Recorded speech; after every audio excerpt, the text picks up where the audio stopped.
Allô, Patricia. Allô, Jean-Christophe. Comment vas-tu?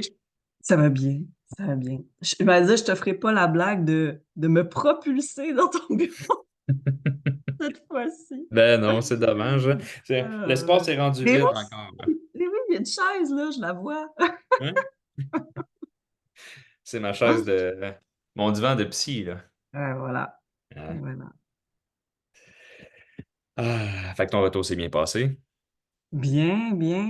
Comme je te disais, beaucoup d'aéroports, hein? Oui. Mais là, ça va, ça va. Je reprends mon jet lag. Je touche du bois, là, en ce moment, pour qu'il parte un peu plus rapidement. Oui. Ben avec les points que je t'ai montrés, ça devrait Ex- aider. Exact, exact. Good. Notre sujet aujourd'hui? Ben écoute, j'ai ramené un livre que j'avais chez moi, au Québec, chez mes parents plutôt, et ça s'appelle «Aïe mes aïeux» d'Anne Ancelin Schausenberger, et elle parle de tout ce qui est en lien avec les blessures transgénérationnelles. Qu'est-ce qu'on transporte en fait d'une génération en génération et à quel point justement ce qui est non réglé, ben, va se répéter? Et comment s'en émanciper et surtout comment s'en rendre compte. Parce que ce qu'elle parle beaucoup et ce que je te disais juste avant, ce que j'aime beaucoup avec elle, déjà dans les 30 premières pages que je viens de lire, c'est qu'elle va parler des différents auteurs, pardon, donc de Jung, de Freud, elle est plus de l'école freudienne, mais elle va parler de Moreno, elle va parler de Bendler, elle va parler de plein d'autres auteurs, de Pearls avec la Gestalt, et elle va essayer d'apporter justement l'information de manière globale, un peu comme je te disais avec une toile d'araignée, puis elle va essayer d'apporter une information qui est ouais, un grand portrait de la chose pour mettre de la clarté sur des concepts qui sont pas faciles à comprendre, mais qui sont pas faciles à voir. Puis justement, en n'ayant pas qu'une couleur, bon, on peut mieux comprendre l'étendue de ce concept-là qui est quand même assez flou, on s'entend. Les blessures transgénérationnelles, c'est pas quelque chose qu'on parle à tout vent, de manière générale. Et donc voilà, je me disais que ça pouvait être un bon sujet pour notre capsule du jour. Hmm, Qu'est-ce que t'en penses, toi? bonne idée. Allons-y. Ouais. Que penses-tu des blessures transgénérationnelles, mon cher Jean-Christophe? Ah! Qu'est-ce que j'en pense? Ah, il y en a long à dire. À vous, hein? Parce que, ben, premièrement, on en a tous. Puis comme tu dis, on s'en rend pas nécessairement compte. Puis je pourrais quasiment faire un préambule avec Pierre Morancy. J'en ai déjà parlé. C'est un auteur québécois, un motivateur, qui a écrit des livres vraiment intéressants. Puis à un moment donné, il parlait des histoires de jambon.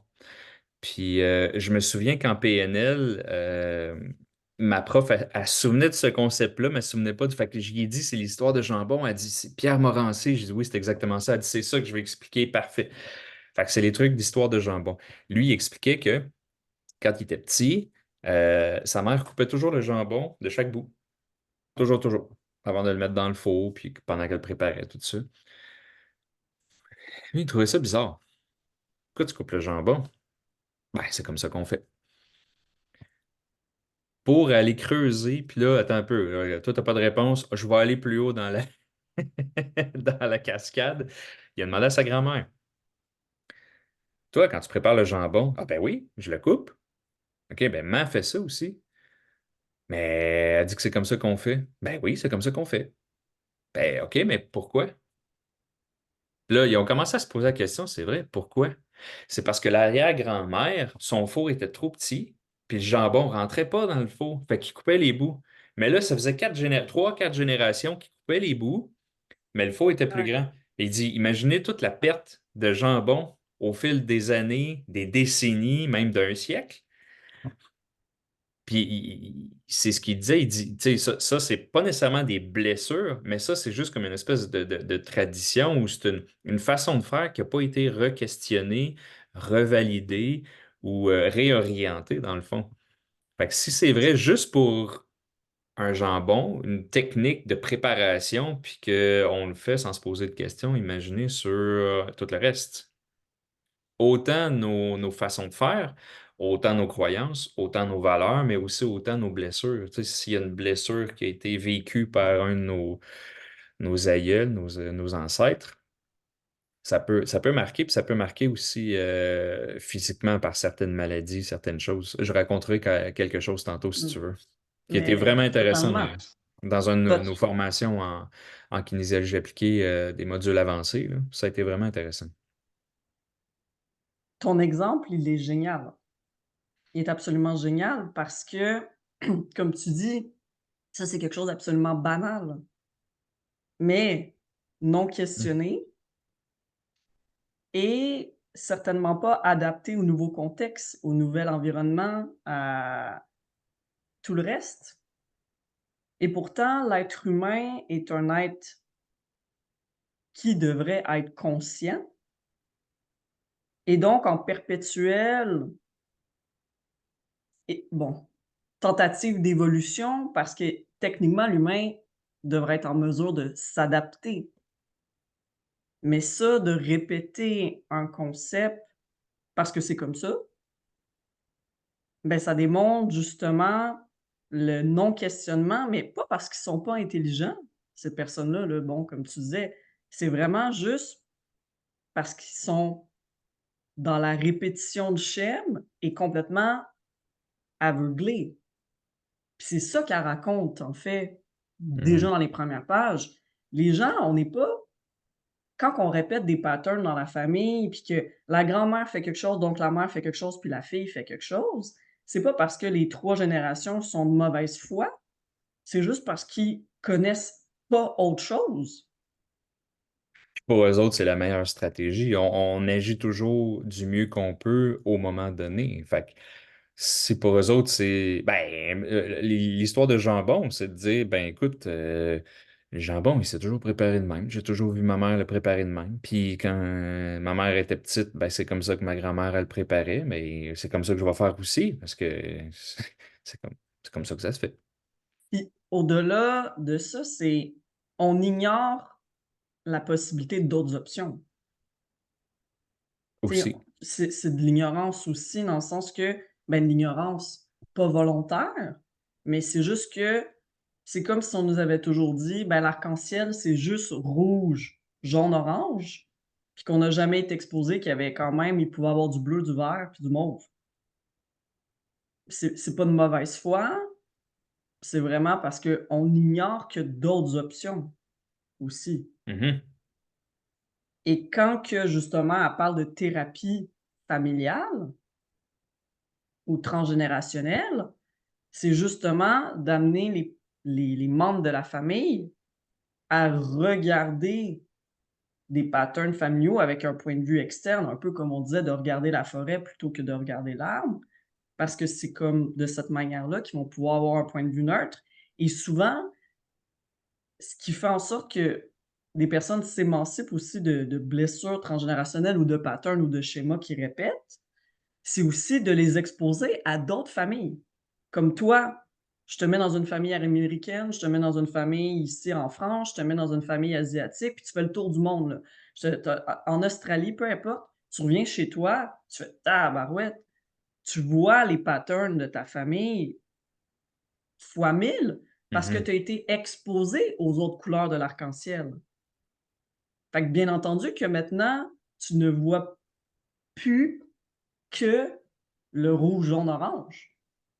Ben non, c'est Tu sais? sûr. Puis surtout d'avoir été dans un contexte externe, quand tu reviens, d'un point de vue externe, ça te permet de prendre du recul, puis d'admirer, comme tu disais, la forêt et pas juste voir l'arbre. Tu sais, quand tu es collé dessus, tu vois juste un arbre, mais là, oh, attends un peu, on voit une vision d'ensemble, qu'est-ce qui se passe, tu sais. Mmh. Hum, hein, intéressant. Puis tu titilles ma curiosité par rapport à ce que tu disais que tu voulais raconter? Ah, très Vas-y, bien. ta curiosité. En fait, c'était dans une formation, c'est ça, que j'ai fait il y a une couple d'années. Puis il y avait une sportive qui vient. Je vais rester vague, tu sais. Il y a une sportive qui vient, le prof la traite, tout ça, ça avance, tout. Puis à un moment donné, c'est ça, elle revient, puis elle a eu un kyste ovarien qui a éclaté.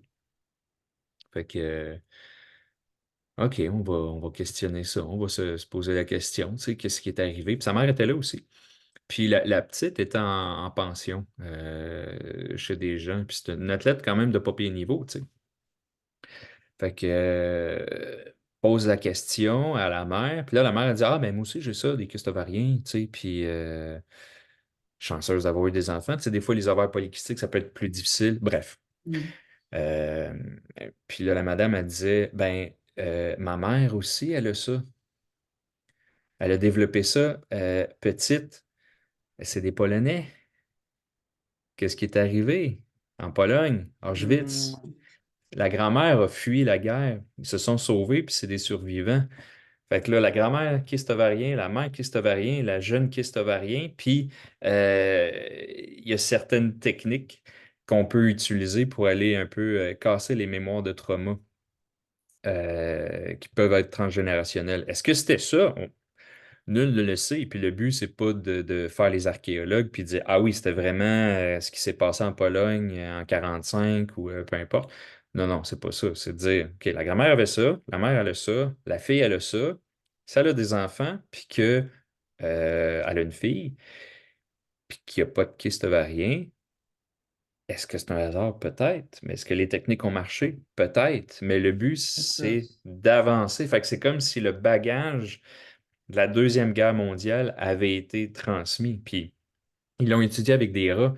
Fait qu'ils dans les années 70, il y avait encore le droit de un peu torturer les rats. Et fait qu'une petite rate qui était enceinte, ils ont donné une décharge électrique pendant qu'elle mangeait un biscuit, je pense, ou un petit gâteau, quelque chose de genre, peu importe. Fait que veux pas, toute l'adrénaline, le cortisol, si ça, toutes les hormones du stress se sont mis à gicler de plein feu. Puis quand elle a mis bas, ben, ils ont refait la même affaire avec les bébés. Puis dès qu'ils ont mis le biscuit ou peu importe, les mêmes marqueurs de stress ont apparu sans choc électrique. Ah, il n'y avait plus de choc électrique, c'est juste la mère qui a eu ça. Mais ils ont fait ça pendant 7 générations, puis les marqueurs étaient là pendant 7 générations. Pourtant, c'est juste la première qui a eu la décharge électrique. Fait que là, il y en a qui vont dire, comme certains pharmaciens au Québec, qui vont dire, ah, mais c'est sur des rats, sur l'humain, ça veut pas dire que c'est comme ça. Non, non, mais regarde, Mm. regarde, c'est démontré que c'est transgénérationnel, puis C'est ça.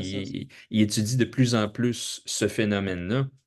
C'est sûr que chez l'humain, on a ça. Fait que, tu sais, si il y a 7 générations, l'arrière-grand-père de votre arrière-grand-père a vécu quelque chose, un traumatisme, une guerre, une famine, perte d'un enfant, tout ce qu'on peut vivre de plus atroce dans une vie, ben, ça se peut que ça se manifeste chez vous, puis que vous savez pas pourquoi. Surtout parce que sais, moi, mes grands-parents, j'ai eu la chance de les connaître, mais mes arrière-grands-parents, je les ai pas connus. Même mon père et ma mère n'ont pas vraiment connu leurs grands-parents respectifs. Fait qu'ils peuvent pas Mm. savoir. Tu sais, c'est des histoires qu'on entend par rapport à nos parents, un peu nos grands-parents, si on a la chance de les connaître, tu sais. Ça s'arrête Mhm. là. Fait que qu'est-ce qui a été vécu? Ça peut paraître très anodin aujourd'hui, mais c'est comme ça que c'est véhiculé, c'est Non, transmis, c'est tu ça. sais. Mhm. Non, c'est ça. Tout ce qui est maladie ou tout ce qui est pattern, tu sais, par exemple, une arrière-grand-mère qui avait perdu son enfant, tu sais, puis qu'elle a eu, tu sais, une dépression qui l'a suivie jusqu'à la fin de ses jours parce qu'elle avait perdu son enfant.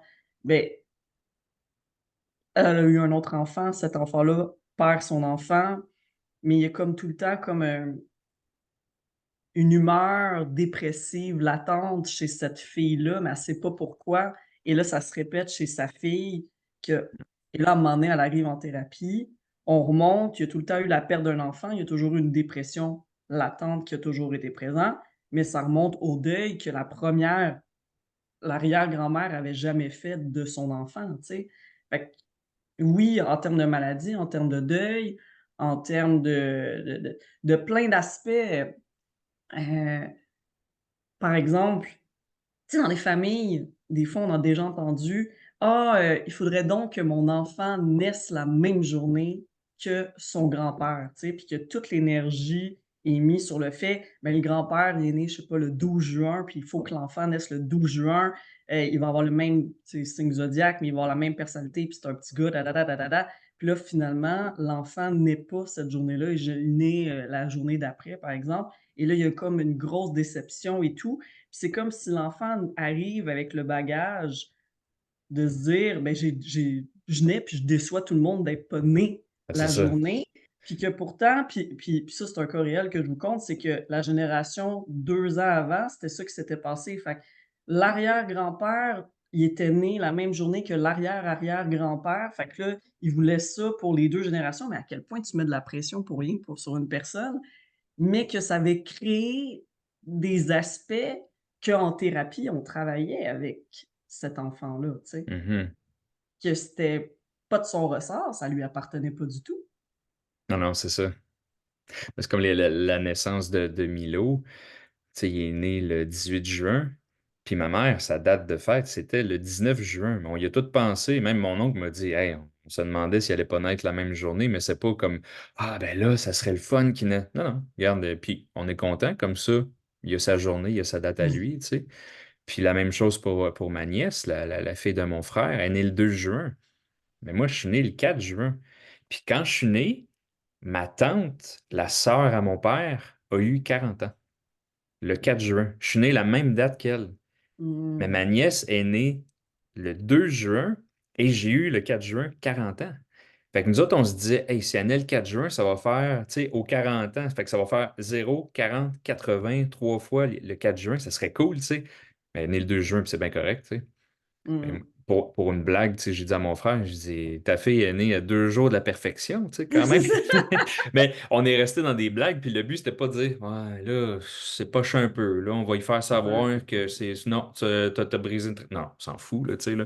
Mais Mmh. des fois, comme tu dis, juste dans l'inconscient, juste de quasiment d'envoyer ça dans l'air, tu sais, c'est un peu. Tu sais, c'est pas ésotérique tout, mais tu sais, oui, c'est un peu énergétique. Tu sais, si t'envoies ça dans C'est l'énergie, ça. ça capte, là. Ça se capte, là.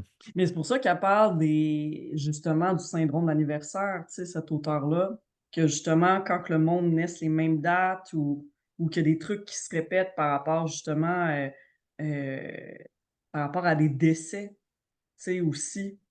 C'est que la Ouais, grand-mère est décédée telle date, la mère est décédée la même date et là tu fais comme: «Qu'est-ce que ça dit ça?» C'est ouais, quand même intéressant aussi. ouais.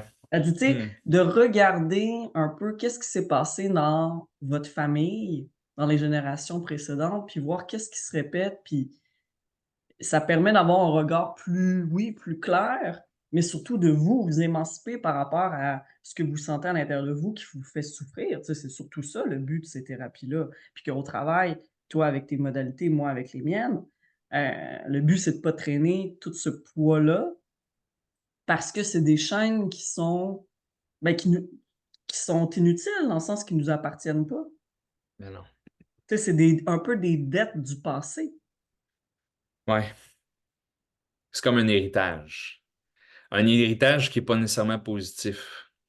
Puis, Exact. je viens de penser, on parle beaucoup des blessures transgénérationnelles, mais ce serait intéressant de se pencher sur la question de ce qui est positif. C'est quoi les forces que les ancêtres nos Ah! ancêtres nous ont données? Il n'y a rien d'écrit là-dessus, tu sais. Mais ça serait Ben quoi, tu sais?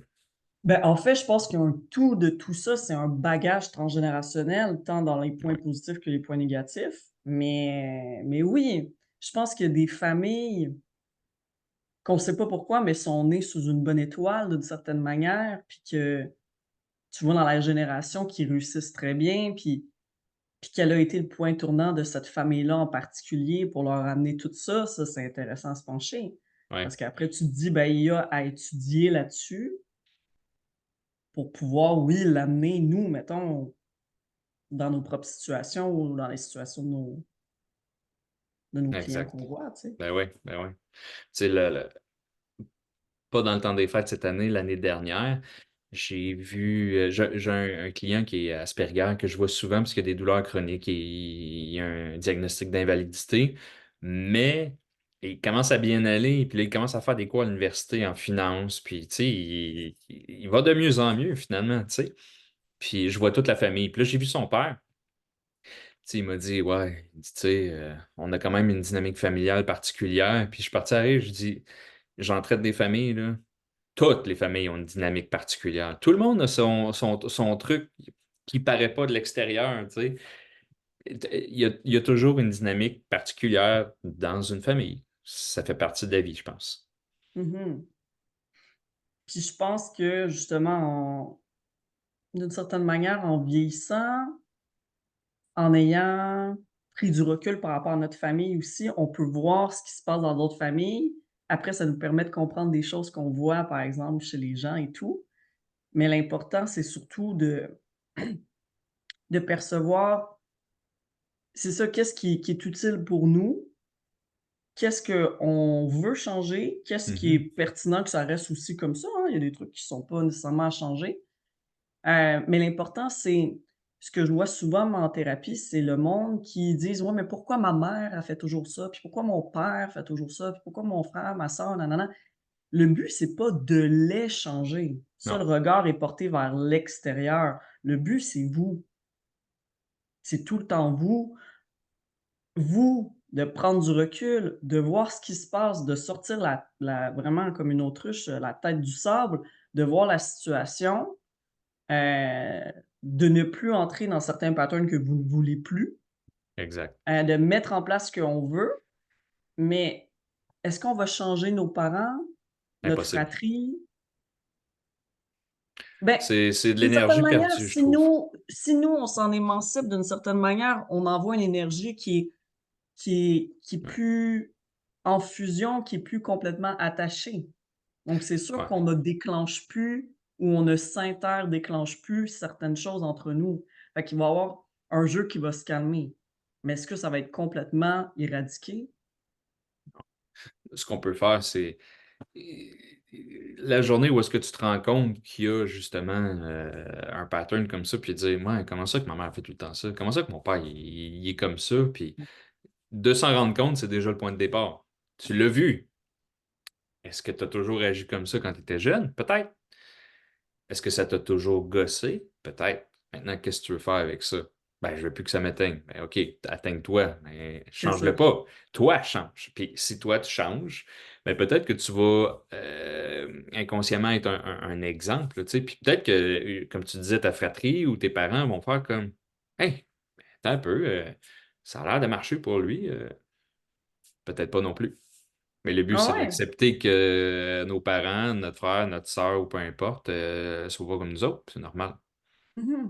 Puis tu sais, quand on voit juste, mettons, les rôles dans le triangle de Cartman, sauveur, bourreau, victime, Ouais. ben déjà, si la personne s'émancipe, puis il y a toujours eu, je sais pas, j'invente n'importe quoi, entre une mère et un fils, un rôle de victime, bourreau, par exemple, ben la journée que l'enfant décide de ne plus se positionner comme victime, ben le bourreau, il a beau taper sous le clou, Il est plus mais la là. personne n'est plus victime.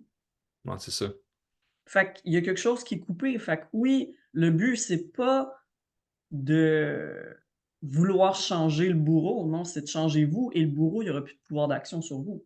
Il aurait plus Et son là, rôle on à vient le jouer. transformer. C'est Hein? ça. Il aurait plus son rôle à jouer. Son rôle de bourreau pourra plus exister. Fait que ça va être Exact. inexistant, c'est ça. Ah, le triangle de Karman, les jeux psychologiques, dans le fond, l'idée, c'est pas de les éviter, parce qu'on en a tous, tout le temps, avec tout le monde. L'idée, c'est un, de les repérer, puis deux, de changer, de s'en sortir de ça. Mmh. Fait que quand on s'en sort, c'est là que le rôle n'existe plus. Tu sais, Ben oui, si t'es tanné que ta mère fait juste chialer parce que c'est une victime, ben arrête d'être sauveur si t'es sauveur. Puis si tu lui dis, hey là, tu me tapes ses nerfs, nanana, là, t'as le rôle de bourreau, sors de ça, sors de ce rôle-là, puis vois qu'est-ce que ça change, tu sais. c'est Puis ça. si ça change pas, c'est parce que cette personne-là n'a pas les facultés de s'en apercevoir. Et ça, c'est pas ton problème. Mmh. Mais pour toi, comme ta posture va avoir changé, Il y a une dynamique qui va émotionnellement, tu seras changer. plus impliqué. Ben Non, oui, c'est ça. puis la Il y a une dynamique dynamique qui va forcément va changer. changer parce que c'est tout le temps un truc à 2. Ben En oui. amitié, comme en relation amoureuse, comme en relation avec notre famille. C'est pas juste une personne, hein. C'est drôle, j'ai lu, je pense que c'est hier, une citation. Je sais pas si c'est vraiment lui qui l'a dit, c'est le joueur de soccer. comment il s'appelle? Pas mais Ronaldo. Ouais, Cristiano Ronaldo. Ouais, il est assez fortuné, là. Juste un petit peu, là. Un Puis tout petit peu. un tout petit peu, un tout petit peu. J'ai vu ça sur Facebook, fait que je sais pas à quel point la véracité de la citation, mais c'était une bonne citation quand même, parce qu'il disait, c'est pas à cause de mon père que je suis né pauvre, mais c'est grâce à mon père que je vais mourir riche. Fait que c'est Mhm. de s'apercevoir des patterns, puis si lui il s'est dit, crime, on est une lignée de pauvres, ben moi je serai pas victime de ça.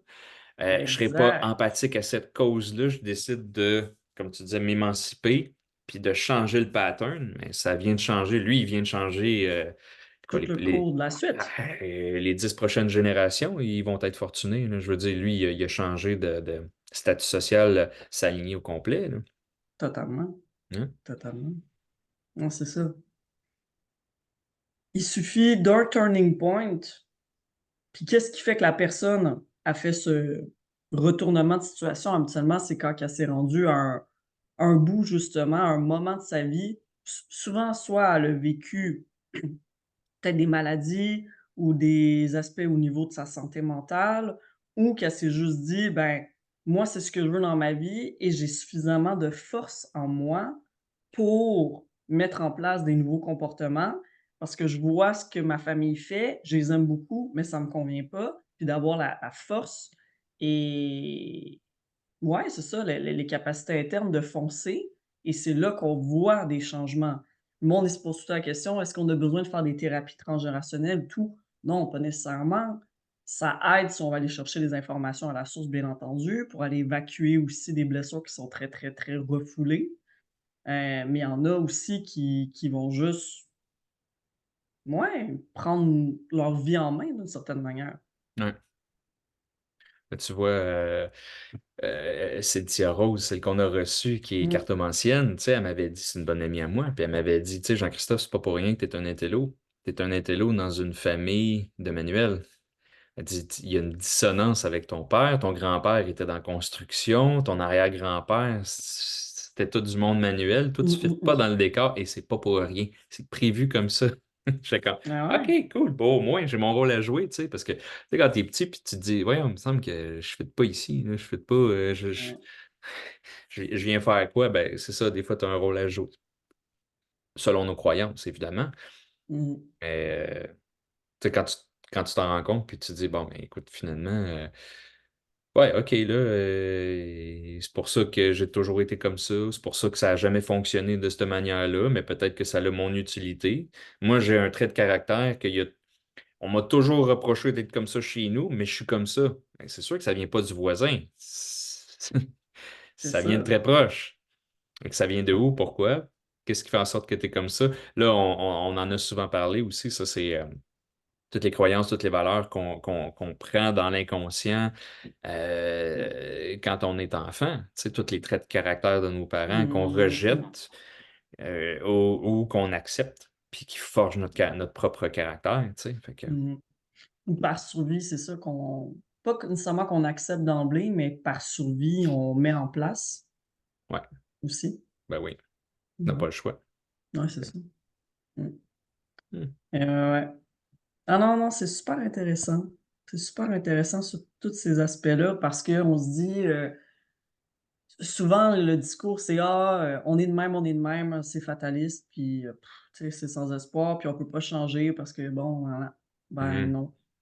En tout et partout, on a toujours les mains sur le volant de notre vie, puis, Ben oui, on peut changer les choses, puis surtout si on marque des trucs qui se répètent, ben, c'est d'avoir, tu sais ça, cette capacité de recul-là, de dire: «Mmh, ça me convient pas». Ça veut pas dire de rejeter vos racines, c'est juste de prendre conscience, d'avoir une loupe sur vos racines, puis de dire: «OK, ben moi, justement, quel genre de tronc puis de oui, feuillage que je veux avoir». oui. Ça, on en reparlera. Ouais. Mais, ouais. Puis, Mmh. anecdote comme ça, tu vois, je connais une famille. euh, les deux filles ont une maladie auto-immune au niveau digestif. Mais la mère a été adoptée et le père a été adopté. Hmm. À quel point ça peut être intéressant, tu sais. Mhm. Fait que Ah, je viens d'avoir cette flash-là, fait que c'est, ouais. Après ça, t'es au volant de ta vie.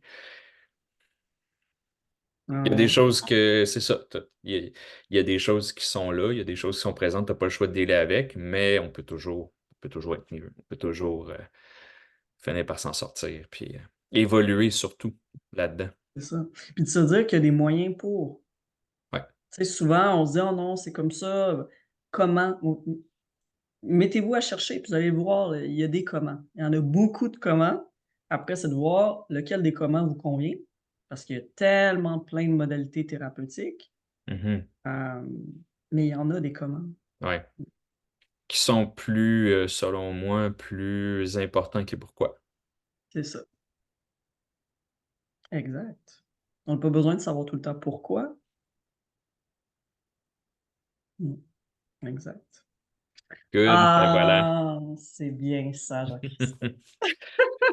Ben écoute, tu es en train de lire le livre. Moi, je l'ai mis dans ma wishlist. Fait que, Et voilà. écoute, on va sûrement apprendre plein de choses, puis on pourra peut-être éventuellement revenir sur ce sujet-là qui est très intéressant. Ah oui, vraiment là. Puis comme je vous dis, vu qu'il cite plusieurs auteurs, ça c'est toujours intéressant parce que quand tu as juste la vision d'un auteur, c'est une chose, c'est ça, c'est une couleur. Mais quand tu en as plusieurs, ça fait vraiment, quelque chose de plus ouais, un éventail qui est plus grand et ça nous permet de faire du lien parce que c'est des auteurs que nous on connaît bien Ben oui, et ça rajoute à ce qu'on connaît, exact. et ça ouvre les horizons, ouais, les avenues thérapeutiques Voilà. et j'adore. Sur Des gros ce, bisous, mon cher gros bisous à Jean-Christophe. tout le monde. Bisous À tout le toi monde. aussi. Bonne semaine.